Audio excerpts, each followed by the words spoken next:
அது ஒரு ஈரம் இருக்கு. அது ஈரத்துல பூ அதை கொட்டு இல்லை கண்ணில் ஒன்றலாம் அடித்த காற்றுல பிடிச்சி கிடக்கும். 3 மரம் இருக்கும். தெற்கால மரமாக கொஞ்சம் பச்சை தெரியும். வடக்கால கூட சுத்தமாக இருக்கும். அங்கேருந்து காற்று வந்தாலும்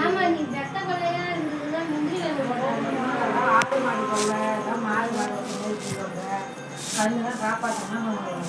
அதை பயிர் செய்யணும். அது நீ பயிர் செய்ய வேண்டியது அதெல்லாம் போட்டு கூண்டு கட்டிக்கிட்டீங்கன்னா போதும்.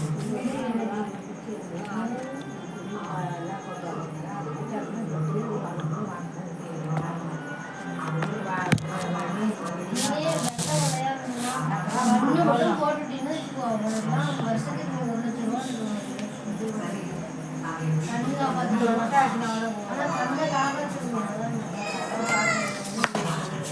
கம்பியிலேயே விட முடியாது. சுற்றி அடுத்துதான் இருக்கு. பக்கத்து முதல்ல வழி இன்னும் அடைக்கல. அதெல்லாம் கடலுக்கு வந்து எல்லாம் பயிற்சிடான வெங்காயம் வாங்கினான்னா அவன் குட்டை விற்கான். அது வழியை ஒரு பல இடம் கட்டிருந்தா அதுவும் கட்டிக்க மாட்டேங்கிறாங்க.